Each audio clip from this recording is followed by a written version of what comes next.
Well, I think we're about ready to get started. Can everybody hear me? Yes.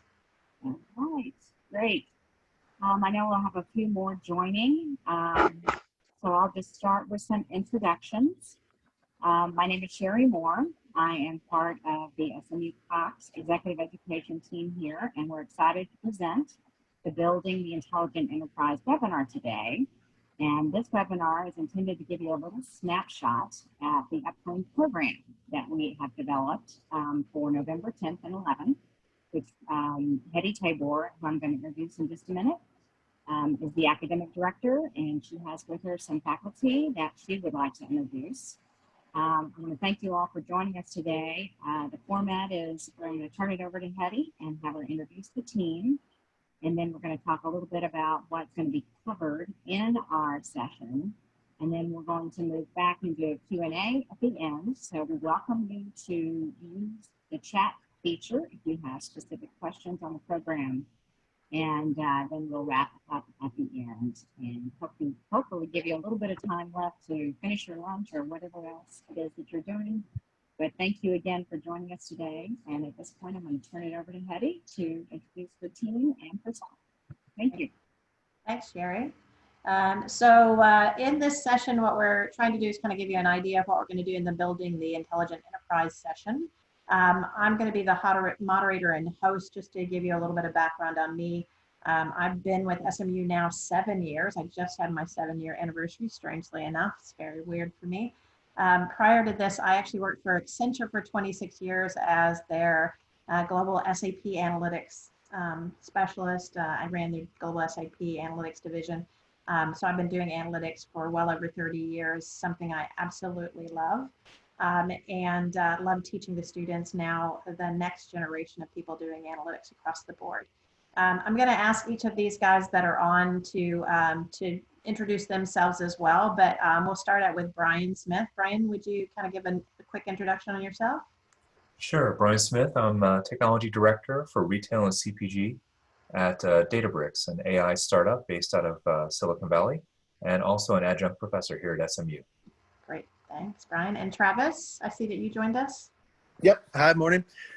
I'm Travis Grubbs, Senior Sales Executive for SparkHound, which is a consulting firm that focuses on analytics and digital automation as well. Great. Well, and Jeff Johnston?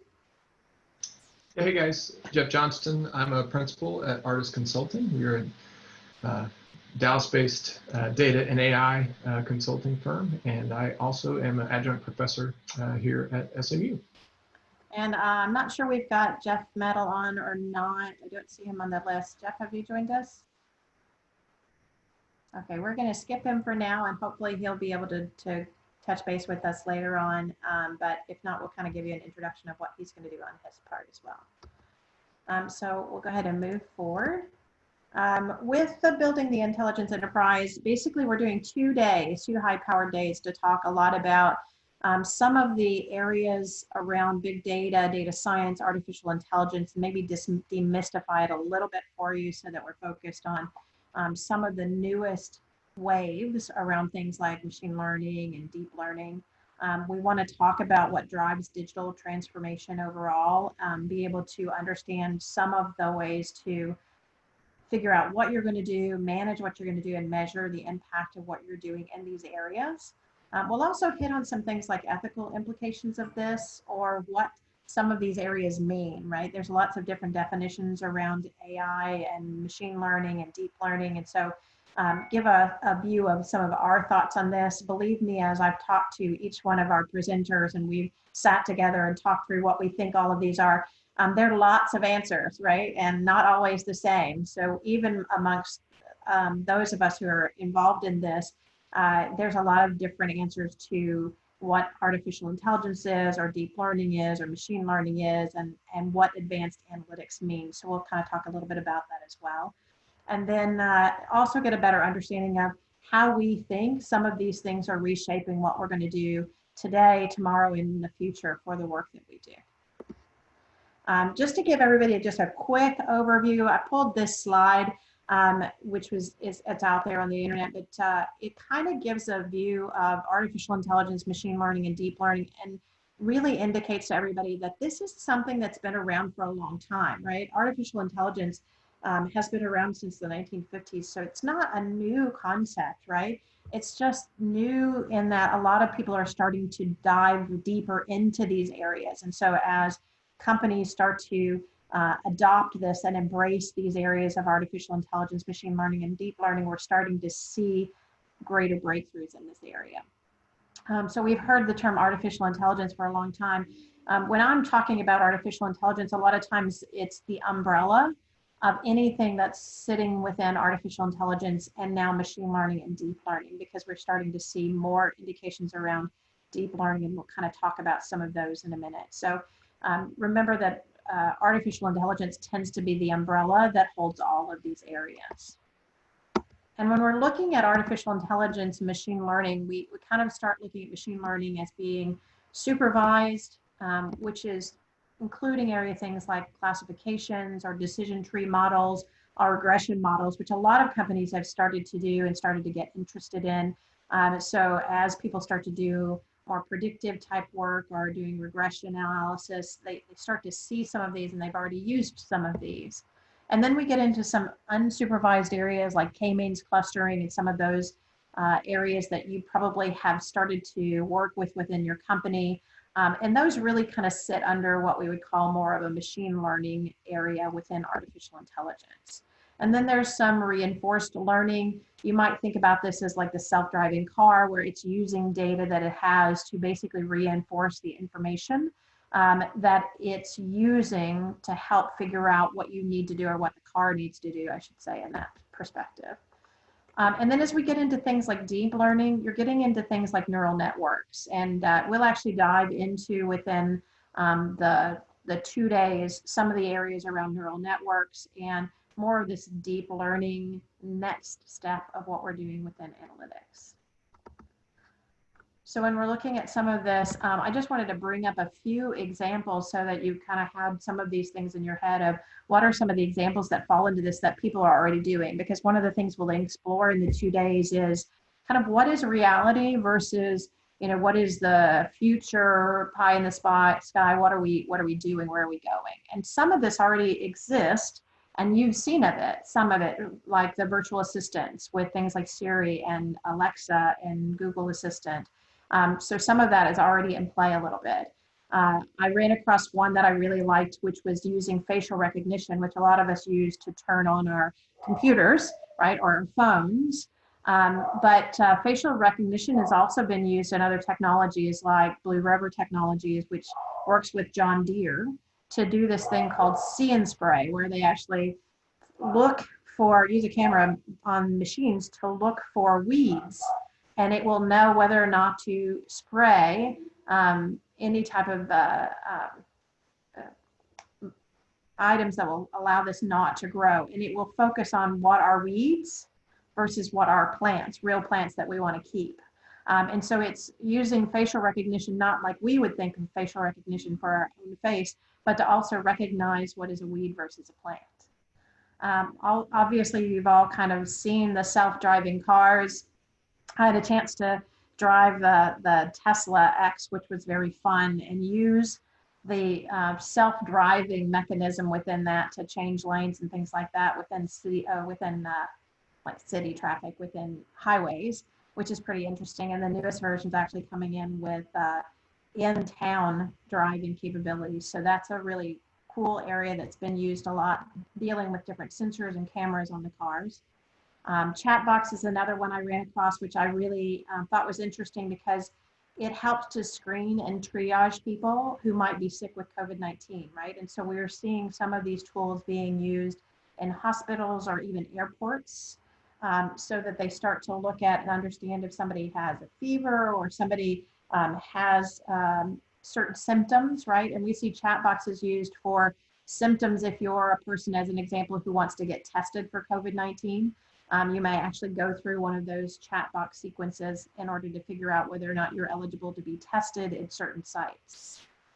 There are lots of infrared systems. Tampa General uses an infrared system to basically take your temperature as you walk through. So it looks at your temperature and it uses the infrared systems to be able to do that, to see if they need to separate you from maybe somebody who's not ill if you have a high enough temperature that you're showing up on their infrared systems. And then GPS locators, South Korea is using this from a COVID-19 perspective right now to look at where people are who have had COVID-19 or currently have it, and basically be able to see how close you are. And we're starting to do a little bit more of that in the US, some contact tracing that we're doing across the board. I know SMU is actually involved in some of that, where we're doing some, a little bit of this, where we're trying to keep track of people who might have COVID-19 and do some contact tracing around that area, which I think is pretty vital to what we're seeing in this space right now. So just some ideas or examples. So when we talk about things like advanced learning and machine learning and AI, these are things that are already in place. And one of the things we'll talk about is not just some of these things, but also how they might affect your business or how your business might better use some of these areas. So I'm going to ask each of our presenters to just give a few minutes on what they're going to present as part of their section within this this presentation over 2 days. And we'll start off with Brian Smith. So Brian, do you want to talk a little bit about kind of what you're covering? Yes, so when we hear about AI stories in the news, we hear a lot of these, what I would call very advanced cases, the ones that Hettie just mentioned here, the ones we think of when we hear this term. What I want to do in my session is really get a grounded understanding of what constitutes machine learning and AI, talk about how it evolved, how interest in it has evolved inside of enterprises, and focus on kind of where it actually fits. How do we get started when we're getting started with these technologies, and then mature to these more advanced use cases that Hettie's described, because we don't get there day one successfully, right? There is a series of steps we need to go through. So that's the focus there of this session. Thanks, Brian. Our second day, our second part of the day is going to be introduced by Travis Grubbs. So Travis, do you want to give us an overview of what you'll be doing? Absolutely, yeah. So we'll take a little bit different viewpoint, and we'll look at the organization and enterprises and kind of how they are getting ready for, or how they're organizing for machine learning and AI. We'll look at less technology and more culture. There's a number of really good examples that go across big companies, little companies, companies in different industries. And we'll pull out some best practices and some things that hopefully will help folks look around kind of the corner and get a better sense of where they might be in the life cycle of that, kind of transformative journey into more of a ML and AI driven company. We'll look at, critical roles in terms of the people and different structures like governance that need to be in place. We'll talk about innovation cycles and how those generally get going, and kind of the shift to more agile way of doing things, and the ability to plan and deal with uncertainty, but also to have a strategy and be able to execute that strategy. And then, we'll look at different maturity models, again, kind of based back to life cycles. But I think through, different examples, hopefully we'll be able to say, hey, these are how some of these companies are going through this, and different ways that we can get from where we are to where we want to go as it relates to ML and AI. Thanks, Travis. And then Jeff, do you want to talk for a few minutes about what you're talking about in day 2? Yeah, you bet. So in day 2, we're going to kind of get a little bit tactical in my session, where we're going to start discussing, well, how do we get started with your first machine learning or AI project, and how do we make the selection of all the different workloads that we potentially could go after? How do we select which one may be best for your business, and then how do we evaluate those outcomes, right? And then kind of moving beyond that, right? So now we need to actually go make something happen, and so we'll talk about different deployment models and how we go about executing and approaching machine learning projects from a project management perspective in different models there as well. We'll talk about what's different about potentially managing budgets with regard to machine learning projects.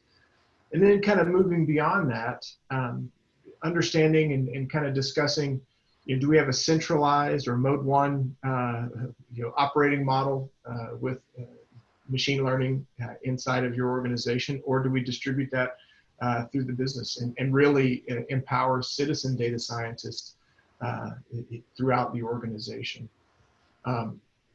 And then, of course, there's always a debate, especially with machine learning and AI, around insourcing versus outsourcing. We'll talk about that and present a couple of different customer stories around that, or case studies around that.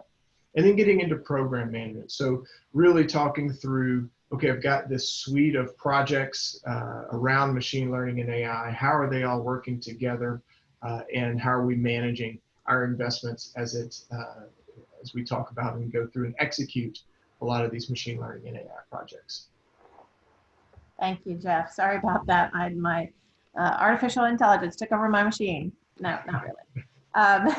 Next is Jeff Meadows' part. I don't think Jeff made it on for us today, but Jeff's going to talk a little bit about the long-term implications that we have around ML and AI, kind of getting us to that next use of this, including some areas around centralized and decentralized models. And then how do you keep people once they've learned how to do this? Because then they become very high commodities out there, especially since not as many people have done this so far. And what does this mean towards things like workforce displacement, right?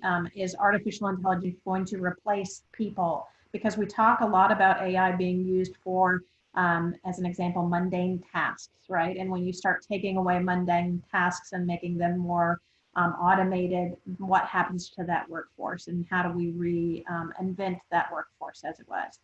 And then also hit a little bit on some of the ethical dilemmas around AI and artificial intelligence and machine learning, because there's lots of questions on that.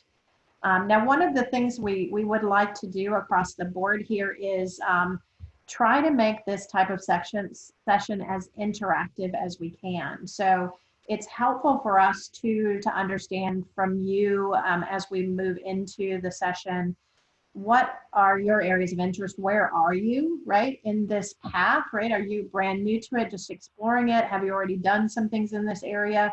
And so it is helpful, and we may send some information out to you earlier just to kind of question what your current cycle is. But within the 2 days, as interactive as we can be with the audience, that puts us in a much better position to work with you and to do some of the things like we've talked about in helping you kind of set up what is your journey, right? And what does that mean? And how can we help you put together a roadmap to get you there? So, so we love to be as interactive as possible. If we can be all in person, that would be wonderful, right? I know this is weird COVID times, but we're pretty open, but we're trying to kind of make some decisions on those types of things as well. But hopefully this is something that's of interest to you and something you'd really like to kind of be a part of. But we're going to open it up a little bit now for any questions that you might have, and see if we can get our audience to answer some of those questions. And I see one out there saying, are you covering the cultural issues and change management for implementing this? And I think we've covered a couple of those pieces. Anybody want to take that one on? Hey, sure, Hettie, this is Travis. Yeah, the cultural issues, absolutely part of it. I think, you know, if we look at successful companies that have gone through some of the transformation, it is a top-down, bottom-up cultural change. And so, you know, there are things that executives have to do. There are things that mid-market managers have to do. You know, everybody has a role. And especially if it's a big change from how kind of the normal way of doing business works, and for most companies it is a big change, then that change management is critical. You know, so adoption, understanding impact, communication, you know, just across the board. There are a lot of things that need to happen, and we'll identify and talk about some best practices. Again, kind of we'll hopefully look around the corner a little bit and say, you know, here's some examples, some use cases of some companies that, you know, again, big, small, different industries and so on and so forth, where they were in the life cycle. And here's how they approach that cultural change. And here's, you know, some of the messaging, some of the approach, some of the strategy. So yes, that's a critical part of going through this journey, and we will talk about it. I think one of the things as I've sat and talked to these guys about artificial intelligence and machine learning is we always go back to you have to walk before you can run and crawl before you can walk. And so some people are in different stages of using artificial intelligence. So it's not just doing something that's going to change the way the world works, right? Sometimes it's just implementing some of the basics of AI that you can use within your business to just to do small things, right? Things that can change even the culture or what you're doing within the climate. So we'll actually discuss a lot of that stuff within the sections that we have. We have another question that says, will we go over the use of AI within the private sector as well as the public sector? Anybody want to cover that one? That may be our last session. That may be Jeff Nettles, where he talks about ethics. So we are going to have a big conversation about that.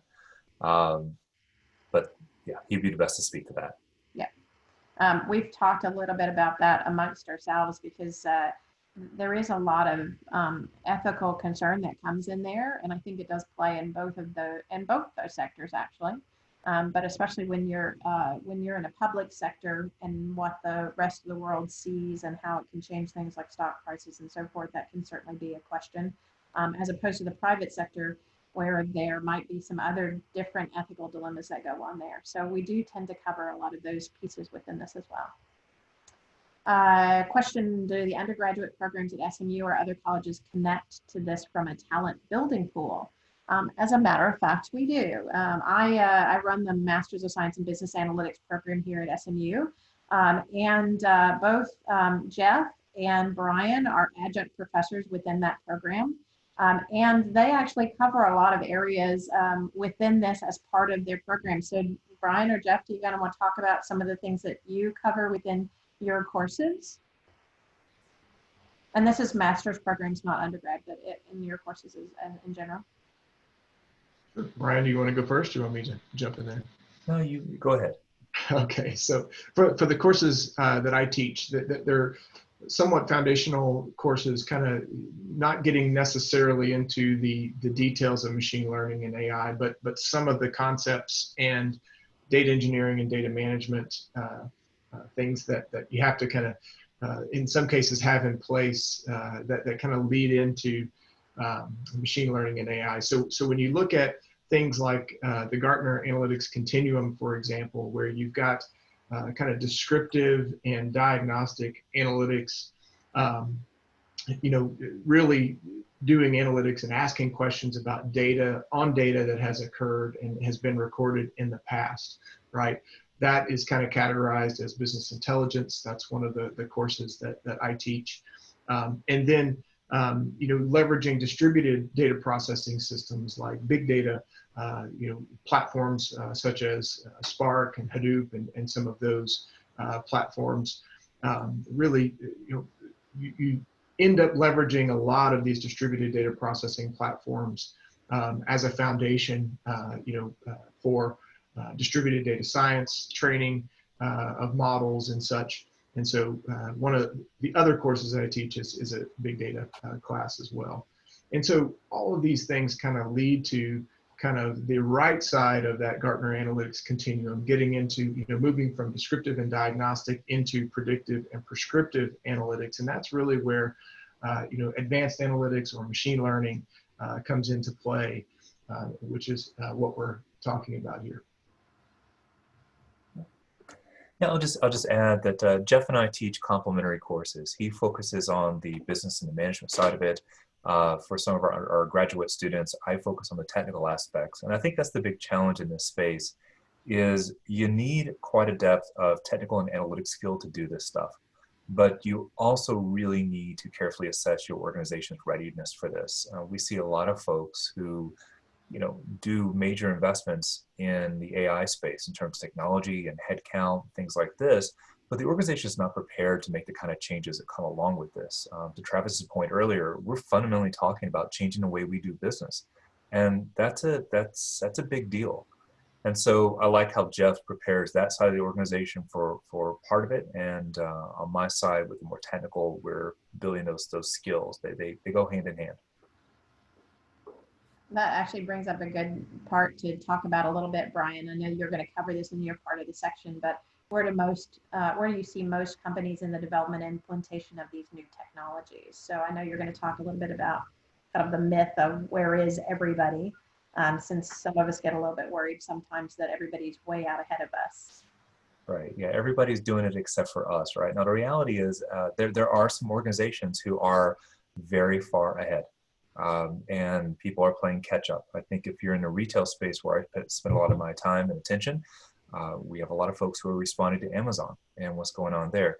In other places, it's a little more mixed. And so regardless of where you are with your competition, though, I think the starting points are the same. If you're coming in new to this, you can't go from, A to Z in just because you have the desire to do so, and just because your competitors are there.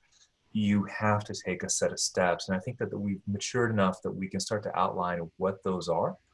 You can move through them at different paces, but you need to be prepared, for a journey, a very long, transformative journey. Amazon is not Amazon overnight. It took them, decades to get where they are. So everybody else kind of has the same expectation, and we start that process. And then a second part of that question is kind of what's coming down the road. And I know Jeff's going to cover a little bit of that in his section, but we kind of discussed this a little bit in going into things like neural networks, where some companies are starting to get into some of those areas. And Brian actually had a discussion with us the other day about some of the ideas around neural networks and kind of dispelling the black box that's out there, which might be interesting to hear from a longer term perspective. Yeah, so we can talk about the innovations that have taken place in the machine learning and AI space. It's coming in different waves, and the latest wave that we have right now is around what we call deep neural networks.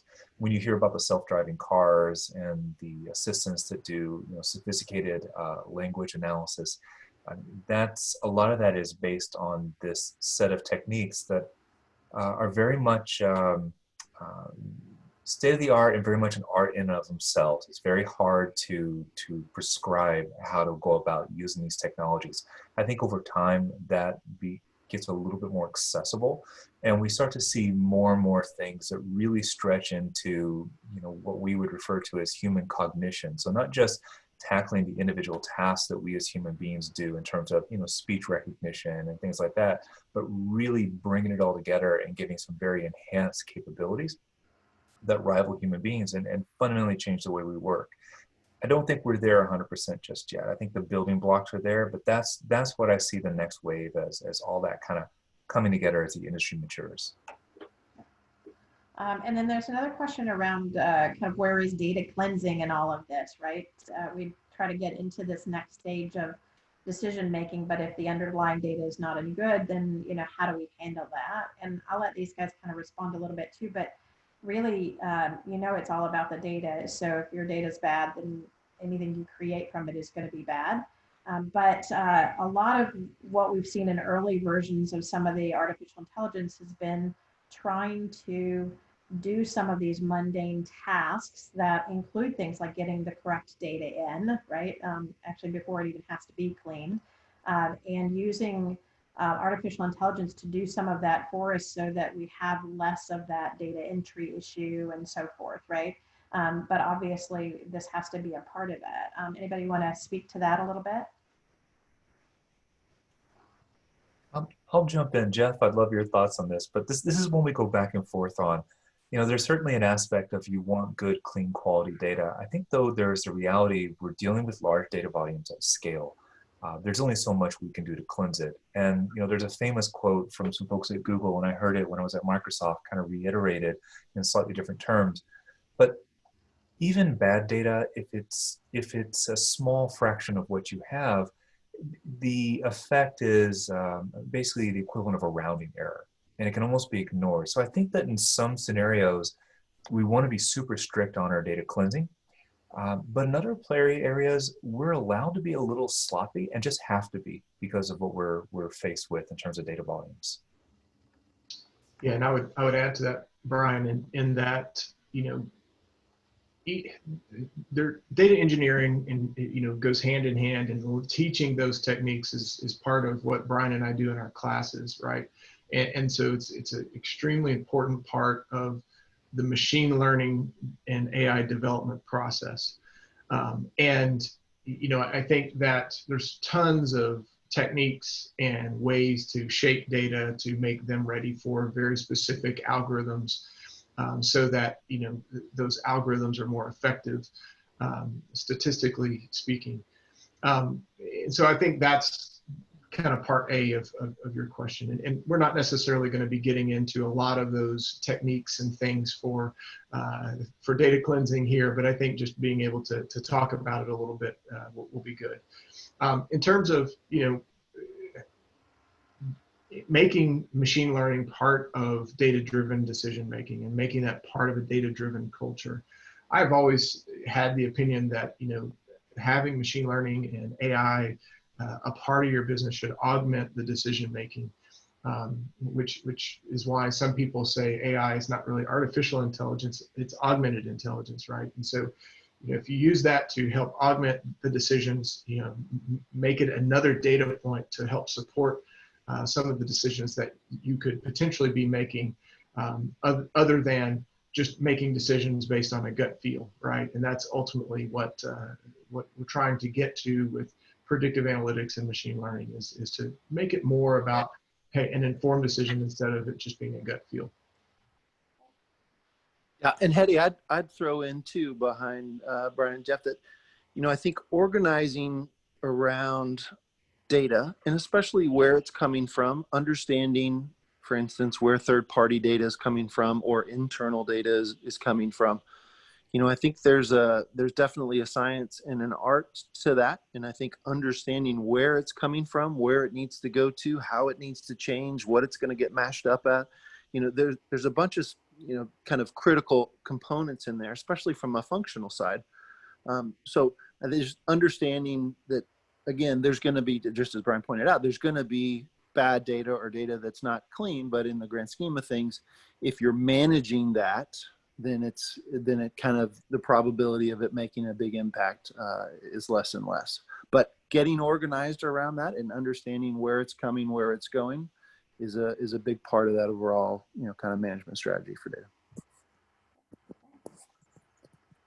I don't see any other questions right now, but one of the things that I'll just mention to everybody on the phone is that when I started trying to pull this together, right, I picked these 4 guys that you've been hearing, 3 of whom you've been hearing from, because they are involved in this with their clients, right? They've been in various organizations and worked with a lot of different companies trying to really understand this, and they've done a lot of research in this area to try and understand how to use it, right, within their companies as they work with each of those companies. And it tends to be, as a consultant, something we do a lot, right, when we're working with different companies, is really try and figure out what's that next thing. And when a company asks us as a consultant what we would do, we have an answer for them, right? And so they've done a lot of research in this area and have worked with a lot of different companies that have been in different parts of the path. So regardless of where you are from an industry or from a company perspective along this road, they can give you some good concepts and ideas around where to go next and where this is headed and what they've seen other companies do. So a lot of what I think helps in this discussion is to hear stories from them about companies that they've worked with and what they've seen other companies doing so far, to take out some of the myth, but put some reality to this so that you can understand where other people really are in this process versus where you are and how you need to get to where you want to be.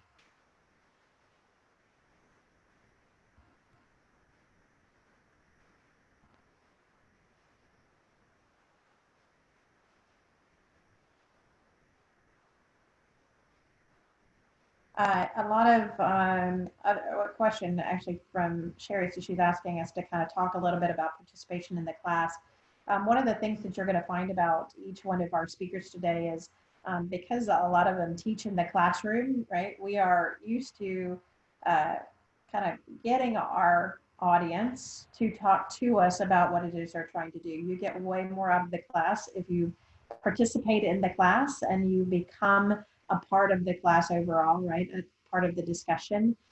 So we love to hear from you as much as we can on what your journey's been like, what you've been able to do so far, where you are in that journey, so that we can kind of help each other out, right?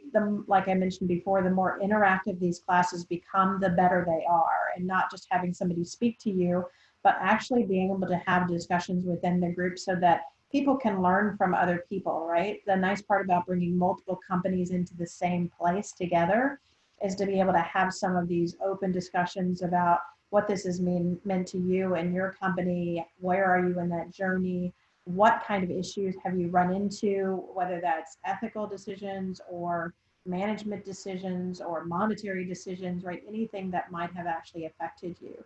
And so we really do appreciate as much interaction from the crowd as we can get, because that helps us kind of play that out for you to give you the information that's going to help you from a long-term perspective. I mentioned before, we do like this to be interactive. I know we're still trying to determine whether this will be in person or virtual online classes. I'm talked to these guys that are going to be doing the presentation. I know that we all prefer in person if possible, right? Because that does allow for much better interaction. But I think down the road, we'd kind of like to have it one or the other, right? Either all in person or all online, if that's possible, just so that we can have a good interaction amongst the people that do join us for this session. I think it's the best way to be able to get the most out of the section overall. Any other questions?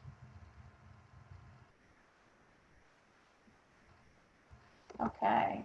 Well, why don't we hand it back over to Sherry real quick, and just you can kind of follow up on who should apply and how they do that. Right, thank you. That was very good.